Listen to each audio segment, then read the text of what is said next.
अजित पवारांसह 6 जणांचा या विमान अपघातात मृत्यू झाल्याची माहिती समोर आली आहे. जोपर्यंत माझे हातपाय हलतात ना तोपर्यंत तुमचं भलंच करीन, बाकी काय करणार नाही. मी काम करून दाखवलं, मी कामाचा माणूस आहे. मी सत्तेसाठी उभा राहिलो नाही, मी उभा राहिलो कारण महाराष्ट्र थांबू नये. शेतकऱ्याच्या जमिनीतलं पाणी, कामगाराच्या हातातलं काम, तरुणांच्या डोळ्यातलं स्वप्न, हेच माझं राजकारण होतं.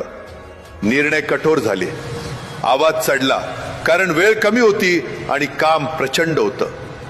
मी कधी सोपा मार्ग निवडला नाही, कारण सोपे निर्णय महाराष्ट्राला पुढे नेत नाहीत. लोकांनी माझ्यावर राग धरला असेल, पण मी कधीही महाराष्ट्रावर राग धरला नाही. हा महाराष्ट्र माझं कुटुंब आहे आणि कुटुंबासाठी माणूस शेवटपर्यंत उभा राहतो. आज जर माझा श्वास इथे थांबत असेल तर मला एकच समाधान आहे, मी महाराष्ट्रासाठी जगलो.